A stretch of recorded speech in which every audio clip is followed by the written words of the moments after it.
sommes lundi 16 février 2026. Auditrices, auditeurs, merci de nous recevoir chez vous pour ce premier rendez-vous de la semaine de votre émission Le Niger sur Kalangou.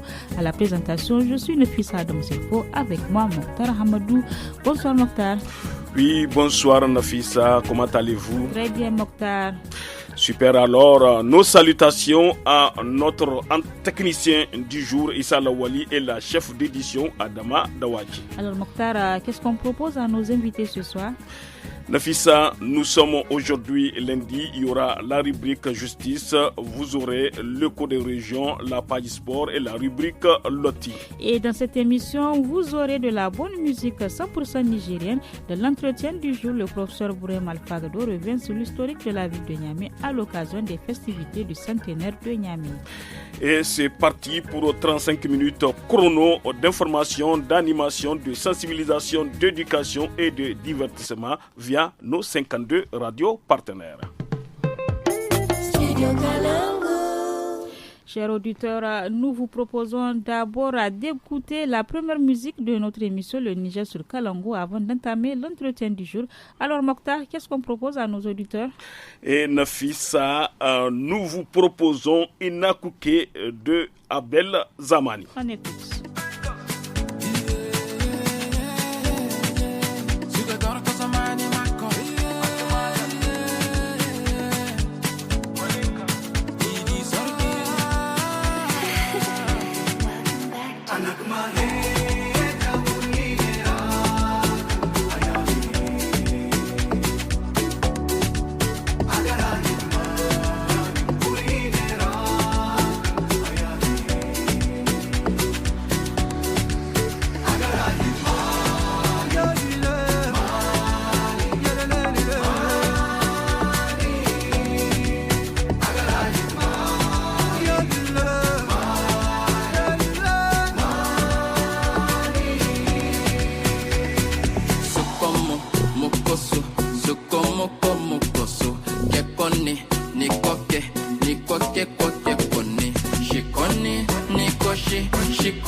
Auditrices, auditeurs des programmes du studio Kalangou, vous êtes actuellement en train de kiffer cette belle mélodie d'Abel Zamani. Alors Nafissa, c'est qui Abel Zamani? Abel Zamani, Mokhtar, il est connu de tous, c'est une étoile montante de la musique du rap nigérien. Ici, il est en duo avec Idi Serki. Idi Serki, c'est l'un des doyens de la musique du rap nigérien. Ils sont les premiers qui ont créé vraiment la scène musicale. Et là, je crois qu'ils parlent de ils appellent à la solidarité des Nigériens pour vraiment créer un Niger uni, quoi. À travers le hip-hop. Voilà. Le message passe. Justement.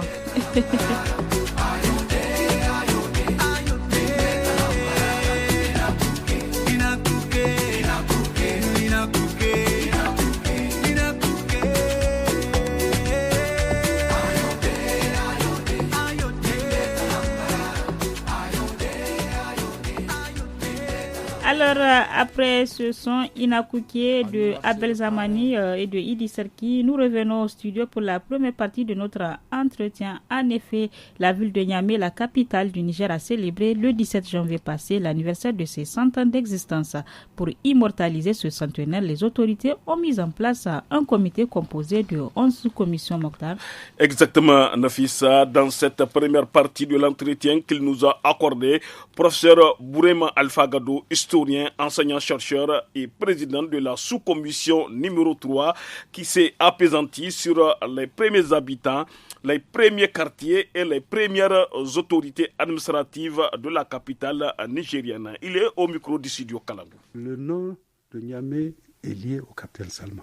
C'est lui le premier commandant du cercle et c'est lui qui a pris des dispositions pratiques pour que Niamey soit une agglomération pour devenir une ville plus importante que les autres localités que Niamey a déjà trouvées. Goudel, Saga, Boubon, Gamkele existaient déjà avant que les villages là dont je t'ai parlé, les quartiers s'installent.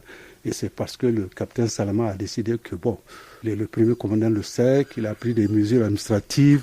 Tout celui qui vient s'installer à Niamey, il va lui donner un endroit où il ne va pas payer l'impôt. Puis il a créé un marché. Tout ça là, c'est des facilités. C'est des facilités, voilà. Il a fermé les autres marchés, le marché de Niamey, etc. Et Niamey est devenu donc une localité importante jusqu'aux années 1911 où lorsqu'il fallait créer ce qu'on appelle le premier territoire militaire du Niger, c'était au moment de la conquête. Le premier territoire du militaire englobant des localités comme Fadangourma, Gao, et tout ça là. Et on a choisi Niamey comme la capitale du premier territoire militaire. Mais comme la conquête n'était pas terminée puisqu'il fallait pacifier dans l'imaginaire du colonisateur, puisqu'il faut aller jusqu'au lac Tchad, pacifier les populations. Niamey n'est pas un endroit stratégique pour contrôler tout le Niger. Vous voyez, les frontières ont été faites. Il faut un endroit, une ville au centre. C'est ainsi que Zender étant une ville historique, capitale d'un ancien royaume, très connue, et c'est à partir de 1911 que la capitale du territoire militaire a quitté Niamey pour aller à Zender.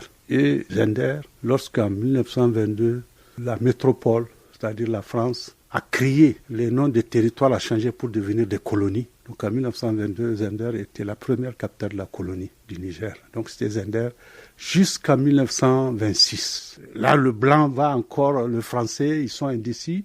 Ils vont voir que, la conquête est terminée. On n'a pas besoin de militaires pour aller au lac, on n'a pas besoin de ceci. Et surtout que Zender est situé pas loin de grandes localités, Kachina, Kano, c'est des localités du Nigeria. S'il faut transporter des bagages à la métropole, il faut traverser le Nigeria, passer par Lagos, tout ça là. Ils préfèrent une agglomération qui est à côté des possessions françaises. La Haute-Volta, devenue Burkina Faso, le Soudan devenu Mali, le Dahomey. Donc, c'est vraiment une des raisons qui a fait que Zender, surtout la rivalité avec la Grande-Bretagne, c'est une des raisons qui a fait que la capitale, à partir de 1900, c'est devenu, on évoque comme raison aussi le problème de l'eau. Ça a commencé depuis la période coloniale. Effectivement, pendant que la capitale était à Zender, il y avait déjà le problème de l'eau. Mais une des raisons aussi qui a favorisé le retour de la capitale à Niamey, c'est qu'avant même, le gouverneur Jules Brevet, le premier gouverneur, c'est lui qui a construit le palais actuel de la présidence,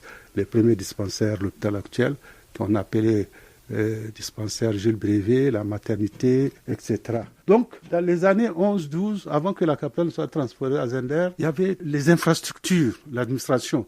Et beaucoup d'administrations n'ont pas été reconstruites à Zender. Et ils ont donné ça comme argument encore pour que ça revienne. Voilà un peu, en 1926, comment la capitale, qui était vraiment au centre du Niger, la France, moi je pense la cause géopolitique stratégique, éviter que la capitale soit à côté du Nigeria, puisqu'il y avait une rivalité franco-britannique. C'est ça, de mon point de vue, la principale cause qui a fait que la capitale est revenue à Niamey. Maintenant, Niamey est devenue capitale cosmopolite, les choses vont se développer. À partir de 1956, il y aura petit à petit, les populations vont lutter pour leur indépendance, pour leur autonomie. Avant l'indépendance, professeur, de 1926 à 1956, de 1956 à 2026, aujourd'hui, 100 ans, professeur, du point de vue démographique et du point de vue même urbanisme, professeur, Niamey n'est pas en retard? Niamey est très en retard. En tout cas, par rapport aux autres. Dans mon petit livre, là, je donne quelques chiffres. Comment la ville était au moment du transfert. C'était à peu près 3000 habitants, ainsi de suite. Sur tous les points, si on regarde, Niamey est un peu en retard par rapport aux autres capitales africaines, mais ça c'est lié non seulement à son origine coloniale, nous sommes au Sahel, le Niger est un des territoires les plus éloignés, donc ça a beaucoup défavorisé Niamey. Et la chaleur aussi, professeur, puisque ce sont les Européens qui sont les premiers commis. C'est ça. Donc effectivement, Niamey est vraiment en retard par rapport à beaucoup de capitales, mais le fait que ça soit une capitale coloniale, une ville coloniale, ça a favorisé par rapport aux autres villes du Niger. Vous êtes à l'écoute de votre émission Le Niger sur Kalangou. Auditrices, auditeurs, on va encore écouter de la musique avant de poursuivre l'entretien avec notre invité du jour. Et nous allons écouter le titre Nemi Inkanaso. On a fait ça autant pour moi, on a fait ça de Kajabanya. Voilà. Merci beaucoup, on l'écoute.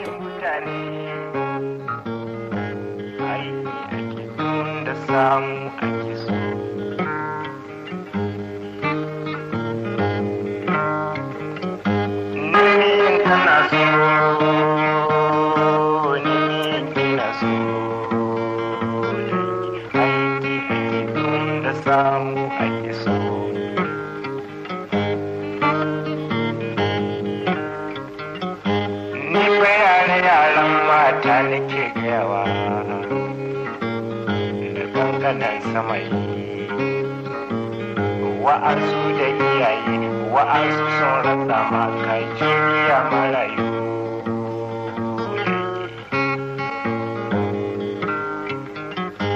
Duniyar take nan, akwai yawan tunani, hankali daura, ke sawa mutane aiki na gaske.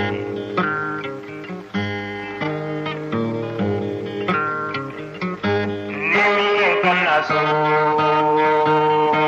nemi gina so, aiki ake da samu ake so.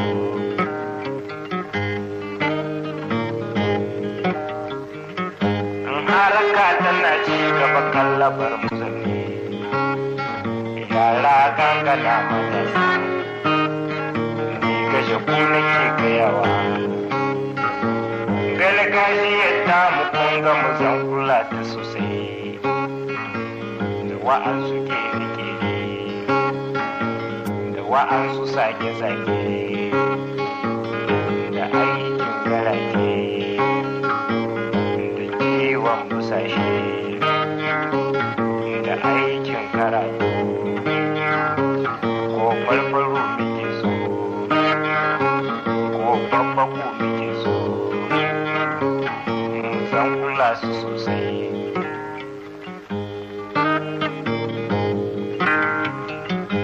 Nemi kana so,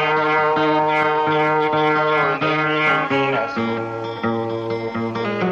aiki ake don da samu ake so.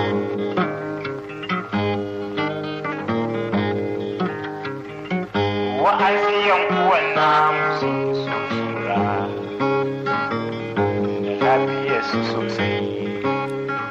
C'était donc le titre Nemi Inkanaso de Gagé Banya. Après donc cette note musicale, écoutons la deuxième partie de l'entretien du jour. Professeur Bourema Alfagado est revenu sur l'urbanisation progressive de la ville de Niamey, les mutations socio-économiques et politiques, mais aussi et surtout le phénomène des problèmes urbains. Il est toujours au micro de Mokhtar Hamadou. Les mutations les plus importantes, les mutations socio-économiques donc, sont perceptibles à travers le commerce, notamment l'installation des premières maisons commerciales, comme CFAO, comme CNF, comme Personas Garden, et puis la création, à l'époque coloniale, des premières usines liées à l'arachide. Mais là, c'est surtout à l'est du pays, à Maradi, à Matamé, il y aura les premières usines de décortiquage et les premières huileries. Mais à Niamey, c'est surtout les maisons de commerce qui vont s'installer. Avant même l'indépendance. Avant même l'indépendance.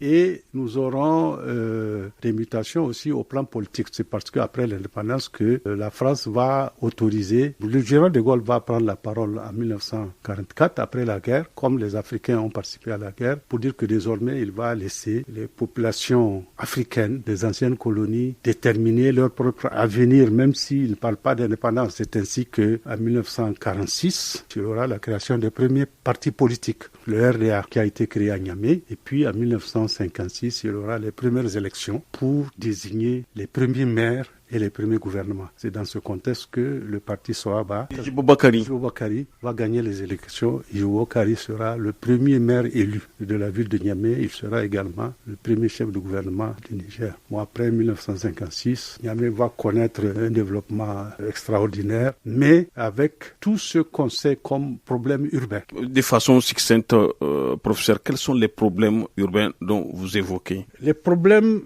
les plus cruciaux, c'est le problème du logement et le problème de la gestion de la périphérie. C'est-à-dire, les villes africaines en général, les villes nigériennes en particulier, surtout Niamey, ressemblent à ce qu'on appelle le périurbain. C'est-à-dire, vous avez pratiquement des campagnes qui viennent s'installer en pleine ville. C'est-à-dire des gens qui n'ont pas de logement, qui n'ont pas le moyen de chasser des parcelles de construire, qui viennent faire ce qu'on appelle les charakazana. Et ça, la gestion est très difficile. C'est-à-dire, les services municipaux n'arrivent pas à prendre en compte la préoccupation de ce qu'on appelle les populations flottantes. Et ces populations flottantes-là sont liées à l'explosion démographique. Vous savez que le Niger est un pays qui a un des plus taux d'évolution démographique. C'est lié aussi aux problèmes catastrophes naturelles, liés au climat, au changement climatique, qui fait que nous avons des sécheresses, nous avons des crises alimentaires qui font que les gens qui ont faim, qui n'arrivent pas à manger, n'arrivent pas à avoir à manger dans leur ville, viennent tous s'amasser au port de Niamey. Par le passé, dans les années 60, on a créé des bidonvilles, des quartiers uniquement pour loger ces gens. C'est les quartiers Flankwara, c'est les quartiers Kwartali, pour faire l'éducation gratuite. Je crois que le premier problème d'une ville comme Niamey, c'est la gestion de toute cette population flottante. Professeur, est-ce qu'on peut réaménager tous ces quartiers-là auxquels vous faites allusion? Je suis historien de formation et dans ma commission, en ce qui concerne le colloque, nous allons recevoir des communications des spécialistes, d'architectes, d'urbanistes, des problèmes, des gens qui ont fait leur thèse. Je me rappelle maintenant, la plupart des gens de l'IRCH sont dans notre commission, ont fait leur thèse sur la ville de Niamey. C'est des géographes. Je sais qu'il y a un géographe qui s'appelle Henri Moucho, qui a fait sa thèse uniquement sur les problèmes d'assainissement urbain, les problèmes justement que rencontrent les villes. Donc toutes ces questions vont être étudier à travers le colloque et faire des recommandations aux autorités parce que un des objectifs qui nous a été assigné, c'est d'imaginer Niamey dans 30 ans, dans 50 ans, sans ces problèmes. Professeur, est-ce que c'est pas l'échec des dirigeants municipaux, communaux qui sont succédés? À l'image vraiment des autres domaines, que ce soit la santé, que ce soit l'éducation, effectivement, nous sommes devant un aveu d'échec. Si on prend certaines villes comme Accra ou bien au Rwanda, paraît-il que vous ne pouvez pas oser même jeter un chiffon dans la rue. Professeur, peut-être une dernière question. Quel avenir pour la ville de Niamey? Vous avez évoqué Niamey d'ici 30 ans, d'ici 50 ans. Bon, ça c'est ma réflexion personnelle. Moi je pense que Niamey ne doit pas continuer à évoluer comme ça, c'est-à-dire une ville incontrôlée, c'est-à-dire on donne des parcelles, on crée des cités. Sans être viabilisé. On n'a pas les moyens de contrôler ça. Moi, je pense que les autorités doivent penser à ce qu'on appelle dans certains pays des villes satellites autour de Niamey. C'est-à-dire on va à 50 km de Niamey, à 30 km de Niamey, à 40 km de Niamey. On crée une ville avec tous les moyens, en prévoyant tout, les voiries, tout, et on essaie de suivre le développement. Et entre-temps, Niamey aura l'occasion, en tout cas le temps, de contrôler, de ne plus s'occuper des questions de lotissement. Et tout autour, donc, on crée des villes. Au nord, on crée une ville satellite. Et au sud, on crée une ville satellite. Et ce sont ces villes-là qui se développent pour se joindre à Niamey. Et l'intérêt de ces villes-là, c'est que, avant de les développer, on réfléchit et on essaie d'avoir des moyens pour les questions de circulation. C'est une idée que j'ai. Moi, je pense que c'est des politiques qui ont été mises en œuvre ailleurs et qui doivent marcher également au Niger. Il y a suffisamment d'espace pour ça? Il y a suffisamment d'espace. On crée une ville satellite, par exemple à 50 km, vers Filengue, vers Saï, ainsi de suite. c'est les responsables qui ont été choisis en raison de leurs compétences, et qui ont les moyens. Ils créent vraiment des villes où il fait bon vivre. Professeur, il y a le volet transport qui fait défaut. Ouais. Donc, tout ceci, dans la proposition que j'ai faite, ces villes-là vont démarrer avec des bus urbains, avec tous les moyens. Parce qu'il y a des hommes d'affaires qui ont les moyens, qui peuvent faire ces moyens-là au service vraiment d'une nouvelle ville. Professeur, on vous remercie. Merci beaucoup. Studio Kalangu est un média de la Fondation Hirondelle financé par la coopération suisse, la Norvège, l'Union européenne et la Grande-Bretagne. Rubrique justice à présent au Niger, les actes qui conduisent à des conflits entre ethnies ou religions sont condamnés par la loi. La justice a prévu des dispositions qui condamnent les auteurs de conflits causés par l'ethnocentrisme ou la religion. Le procureur du tribunal de grande instance de Birnin-Konni, région de Tawa, Boulama Maman Makada, explique au micro d'Asuman Moussa Arzika. Muna iya musan me doka ta ce game da wanda ya nuna kabilanci a cikin al'umma. Ina godiya da wannan kafa da kuka bada domin bada bakin namu gudunmuwa game da duk abin da ya kamata wanda zai shahi zaman lahiya da kwanciyar hankali na al'umma. A hukumce mu a nan kasar mu ta Nijar an ɗauki doka. A dokan nan akwai penal code mai aya ta 102 aka kirkiro laifi na farko wanda ya shahi kabilanci ko ya shahi bambanci bisa kan shi'a ko kuma ya shahi bambanci bisa kan addini. Duk abin da ya shahi kabilanci ko kai dan gabas ne wannan dan yamma ne ko kai dan arewa ne wannan dan gusum ne ko kuma ya shahi addini wannan musulmi ne kuma wannan a ce krista ne ko kuma wannan a ce anni ne ko wannan a ce ba yahude ne kawai a dalilin haka ake kyamarsa ko kuma har aka kai masa ma hari wanda harin nan zai tada tarzoma ko kuma ya ji katas ga mutumin ko ya taba dukiyarsa. To dokar Niger a wannan aya ta ce ba ta yarda da shi ba, ta haramtar da shi, kuma a dalilin haka ta yi tanadi na gidan yari, yanke hukunci na gidan yari na daga shekara 1 zuwa shekara 5. Idan tsokacin nashi ya haddasa hitina tsakanin waccan kabila da waccan kabila, menene hukuncin nasa a dokance? Tsokaci da za a yi na haddasa kabila da kabila, kamar misali a ce Hulani da Hausawa a yanki, kuma har ya kai tarzomar da za ta tashi ta shahi yiwuwar kasar ma ko zamantakewa na kasar kanta tana nema ta barke, to wannan aka ce idan ya kai ga haka, to wa'anda aka samu da hannunsa a ciki a musu hukuncin cin amanar ƙasa. Cin amanar ƙasa shine wata trahison a turance, a zama kenan shine a turance ake ce atenta a la sûreté de l'État. To hukuncin da za a yi musu shine hukuncin kisa a gaban koti. Wannan shine tanadin da doka ta yi a ƙasar nan. A ƙaramin sani na almajiri ina gani duk wa'annan abubuwan da ake yi baya da alaka da addinin musulunci, ba dan kuna daban-daban ba ko bisa kan kama ko bisa kan launi ko bisa kan kabila ko bisa kan addini za a ce ba za ku iya zama wuri guda ba. Ubangiji da ya yi mu a hakan daban-daban. Passons à présent à l'écho des régions. À l'occasion des 10 ans de Studio Kalangu, nous donnons la parole aux auditeurs et auditrices des programmes de Studio Kalangu un peu partout dans le pays. On écoute. Studio Kalangu akan da yace labar tabbatante labari kan dinni hangan ni bai kan labar tabbatante no kan sin kai sin mila afona yin kanta akan da bore se bon fere an dunyu ba funa do hare bon fere yan kai gite an dunyu ba funa do hare akan de bon fere yan furta je do hare wai bore do hare da an dunya gore o misai patkan no go gite da wani kulu Studio Kalangu bare faman dinda go bare berinda da goyi na mu goyi do harai kai yan bare goyi na mai do harai da ai kudde kan giti bon fere de kai yanga al'umma nafa kunno iru da Studio Kalangu alhamdulillah fi sabilillah da mun so mu kan lokaci sino ina labaro kan kam gumo sato kan minti wakin duguno igano labari wallahi bon fere iri kuddimno bare gogudu Studio Kalangu a wannan labarai kada irko mutuntuni sai irko mina fondo yegi dunga zinai irmi yegi inunguze naga. Assalamu alaikum wa rahmatullahi ta'ala barakatu. Studio Kalangu ni ne Abubakar Alasa wanda aka sani da Zagabu mai almakka mai tsamiya gidan Ilyas. Saboda ci gaban da muka samu na mukiyaya da manoma. Nan mun samu wannan cigaba sosai, muna jin daɗin shirye-shiryen Studio Kalangu.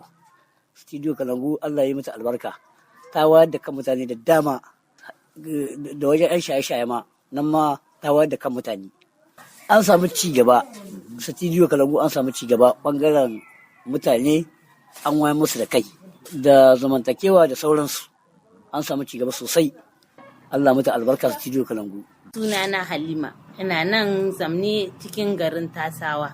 Gaskiya ayyukan da Studio Kalangu suka yi tsawon shekara 10 alhamdulillahi, saboda an samu ci gaba da dama ta fannin faɗakarwa da suke yi, kamar kiwon lahiya mu mata, da wajen sana'o'inmu na mata, sannan da matasa ga sunan alhamdulillahi dai an samu ci gaba. Gaskiya alhamdulillah Studio Kalangu sai godiya. Gaskiya ni shawarar da za ni ƙara badawa ita ce in ce Studio Kalangu su ƙara waye ma mutane kai bisa kan waɗanga abubuwan da muka zayyana game da kasuwancin mata da matasa su yi dogaro da kansu, saboda muna son su ƙara ma matasa ƙarfi a bisa kan wannan.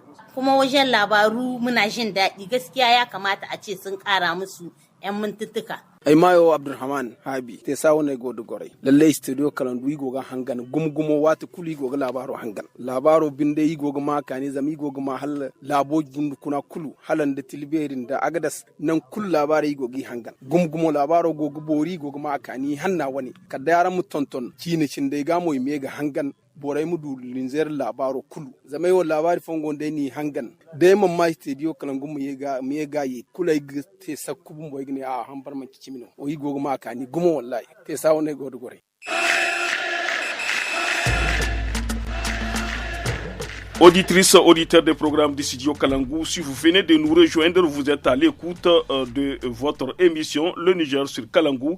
Retrouvons notre chroniqueur sportif du jour avec Abdelkarim Hassoumi Gourouza. Bonsoir. Bonsoir. Abdelkarim Hassoumi Gourouza, à la 51e journée de la Coupe nationale du Niger se poursuit. Les 3 demi-finales sont déjà connues.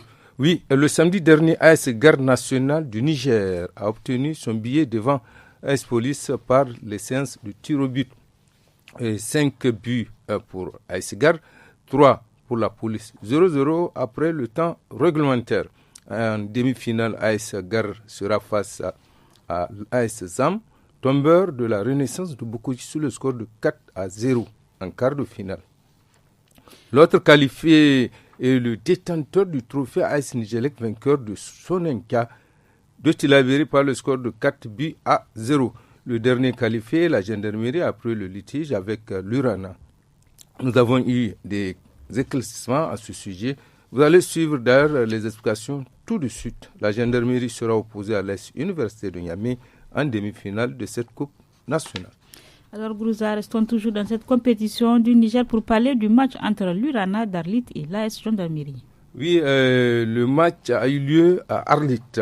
À l'issue de cette rencontre, USGN a porté réserve sur 3 joueurs de l'Urana sur la qualification de leur licence. À ce sujet, suivant les explications de Omar Himsouley, membre du comité exécutif de la FENIFOOT et président de la commission des compétitions au sein de la Fédération nigérienne de football.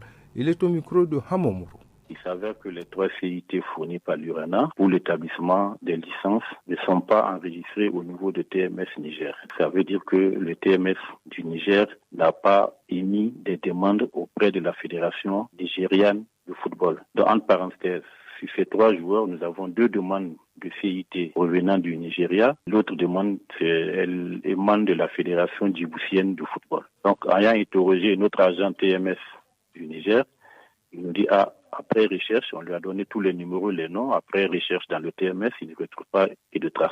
Donc, il nous a confirmé que ces 3 CIT-là sont de faux CIT. Ils ne sont pas passés par le système TMS à son niveau pour pouvoir l'établir. À l'issue de cette conclusion, la Chambre d'homologation a jugé à travers toutes ces informations que les CIT sont faux et a déclaré l'URANA fautif. Et on leur a arraché, comme on dit, la victoire, et la victoire était attribuée à l'URGN pour continuer la compétition.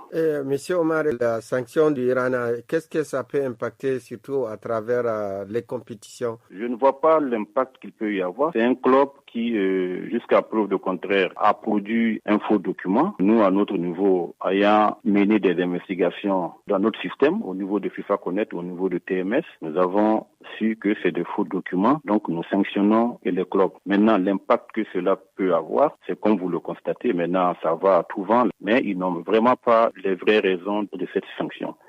C'est du faux, et le faux, comme vous le savez, est sanctionné. L'Urana, on suppose jusqu'à preuve de contraire qu'ils ont fait du faux, mais comme ils ont fait appel, donc probablement qu'au niveau de l'appel, peut-être qu'ils vont produire des nouveaux documents, ils vont peut-être les blanchir. Sinon, l'impact que cela peut avoir dans le championnat, effectivement, c'est l'impact qu'on constate aujourd'hui.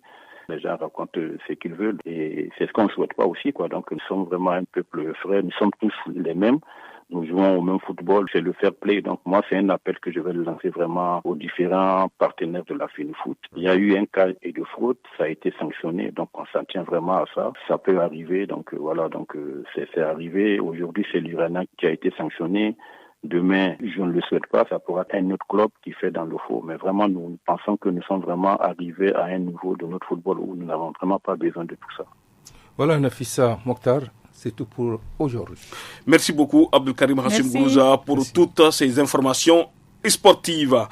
À présent, écoutons les sages conseils de l'équipe femme du studio Kalangou qui nous parle aujourd'hui de l'importance de la carte d'identité nationale pour un citoyen. En effet, cette pièce d'état civil instituée par la loi est non seulement obligatoire pour tout citoyen, mais surtout nécessaire dans la vie active de ce dernier. On écoute les conseils de ces femmes. Bonne arrivée, cousine. Comment s'est passé ton voyage? J'espère que tu nous as apporté des cadeaux, hein? Ne m'énerve pas, hein. Je suis pas d'humeur aujourd'hui. Eh, pardon. Qui t'a énervé comme ça? Ou bien c'est maman que tu as vu dehors à la fada? Si seulement c'était le cas. Laisse-moi déposer d'abord mes bagages et souffler un peu. Tiens, bois de l'eau. Et raconte-moi, j'ai hâte d'entendre qui t'a énervé autant. Voilà, cousine. Si je te raconte ce qui m'est arrivé sur la route de mon village à Niamey, tu ne me croiras pas. À chaque poste de contrôle, on me fait descendre, ce qui indisposait les autres passagers et retardait notre voyage. Mais pourquoi vous faire descendre? Il y a un trafiquant dans votre bus ou quoi? Non, oui, parce que tout simplement quelques-uns d'entre nous n'avaient pas de carte d'identité, comme si je suis obligée de la faire. Toi aussi, cousine. Ces personnes qui vous ont fait descendre ont raison sur vous. Vous faites quand même entorse à la loi. La carte d'identité est obligatoire pour chaque citoyen à partir de 18 ans. Cela pour l'identifier et le protéger, on ne sait jamais. Me protéger de quoi? De qui? Je suis dans mon pays. Qu'est-ce qui pourrait m'arriver? En tout cas, si c'est comme ça, je ne reviendrai plus en ville. Cela n'engage que toi de rester dans ton trou perdu là-bas. Mais sache seulement que la carte d'identité est une pièce d'état civil qui est instituée par un décret depuis le 9 octobre 1964. C'est même publié par le journal officiel numéro 19 du 1er octobre 1964. Hé, arrête de faire les connaisseurs. En tout cas, par rapport à toi, j'en connais un rayon. Bref, la carte nationale d'identité reprend donc l'identification de la personne telle que cela se présente sur l'extrait de naissance. Et avec cette insécurité vers chez toi, tu pourrais être confronté à une situation désagréable, car les femmes seraient complices aussi. Subhanallah, que Dieu nous en garde. Attends, et si quelque chose t'arrive, comme un accident ou autre, c'est grâce à ta carte d'identité qu'on peut t'identifier et informer ta famille. Dans ces cas, c'est vraiment nécessaire et utile pour notre mobilité. Je n'avais pas vu les choses sous cet aspect-là. Et aussi, tu as déjà 19 ans. Quand tu auras besoin de récupérer un colis, tu ne peux pas le faire à défaut de ta carte. Et surtout aujourd'hui avec les transferts d'argent ou transactions bancaires. Hé, n'ajoute pas plus. J'ai compris. Je crois que de mon retour, je ferai ma carte d'identité pour pouvoir voyager en toute quiétude. Et surtout, tu ne vas plus prétexter que je n'ai pas de carte pour ne pas m'envoyer des sous. En tout cas, je t'encourage. Tu comprends puisqu'il s'agit d'argent. Ah, mais oui, hein. Hé, donne-moi l'eau là, je vais boire. C'était là la rubrique Loti du jour. Merci mesdames pour vos multiples conseils. Et Nafissa, nous sommes à la fin de votre émission Le Niger sur Kalangou. Au micro, c'était Nafissa Adamou Sirfo et moi-même Mokhtar Hamadou. La technique a été assurée par Issa Lawali et Adam Dawaki à la supervision. Rendez-vous demain avec un autre duo pour un autre numéro de votre émission Le Niger sur Kalangou. Au revoir.